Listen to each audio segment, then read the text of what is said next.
विश्व की पुकार है, ये भागवत का सार है कि युद्ध ही तो वीर का प्रमाण है। कौरवों की भीड़ हो या पांडवों का नीड़ हो, जो लड़ सका है वो ही तो महान है।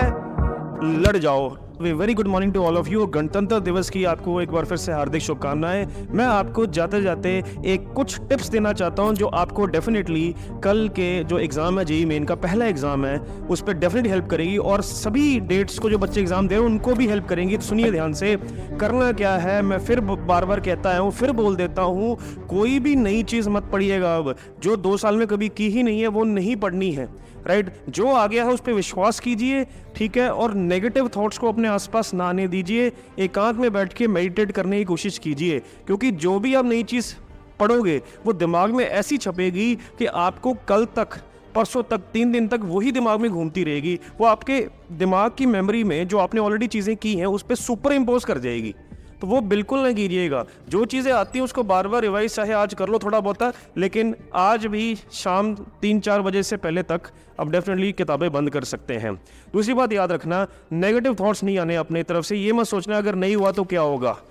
कोई बात नहीं, आप अपने एफर्ट्स पे विश्वास रखिए, राइट, और पॉजिटिव सोचिए, सकारात्मक सोचिए कि मुझे करना ही करना है, ये मौका है, ये अब जो जेईई का एग्ज़ाम है ये युद्ध है मेरे लिए।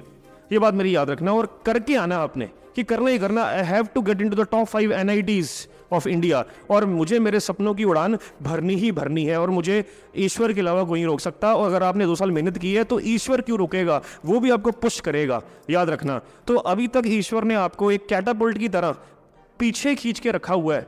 अगर उसको लगेगा कि आपने मेहनत की है, वो डेफिनेटली वो ईश्वर वो कैटापल्ट रिलीज करेगा और आप एक ऐसे पैराबोलिक ट्रेजेक्ट्री पर गिरोगे और जाओगे कि वो पैराबोलिक ट्रेजेक्ट्री आपको अपनी डेस्टिनेशन तक, आपके सपनों की जो उड़ान ऐसी होगी, आपको आपकी डेस्टिनेशन तक वो लैंड करा के ही रहेगी।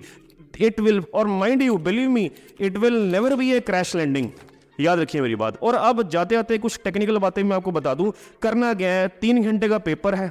3 घंटे यानी 180 मिनट। 180 मिनट को किस तरह से डिवाइड करना है, पहले केमिस्ट्री के पोर्शन को 50 मिनट देने ही देने हैं और कोशिश करनी है 50 मिनट में कम से कम 20 क्वेश्चन सॉल्व करके ही आए।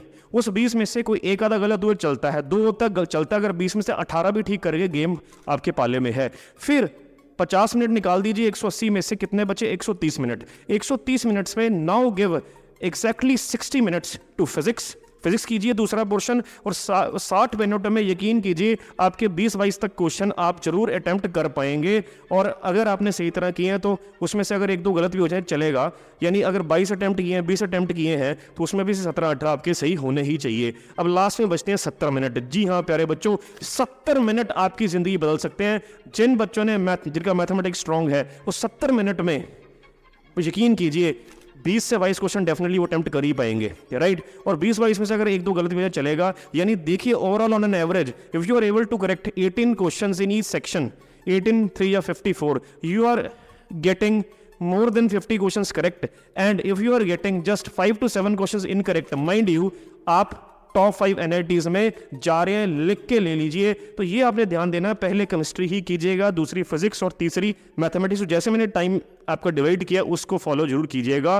और याद रखें ये युद्ध है, इसमें हारना नहीं, हिम्मत नहीं आनी, लगे रहना है। कई बार हमारा दिमाग वहाँ पे जाम होगा, अगर आपका दिमाग वहाँ पर जाम होगा तो आप एक क्वेश्चन को छोड़कर अगले क्वेश्चन पे बढ़ जाइए। कई बार ऐसा भी होगा कि पहले पेज पर कुछ नजर नहीं आ रहा होगा, पीछे से स्टार्ट कर दीजिए, ठीक है। अगर केमिस्ट्री कर रहे हैं तो लास्ट क्वेश्चन से स्टार्ट कर दीजिए, बीच में से स्टार्ट कर दीजिए, रुकना नहीं है, आपका पेन चलते रहना चाहिए। अगर आप एक क्वेश्चन पे जाम होगे तो definitely anxiety attack can take you over, वो आपको ओवरकम कर जाएगा। और ये ध्यान रखना, होता है ऐसे अच्छे अच्छे बच्चों के साथ भी ये होता है। All the very best.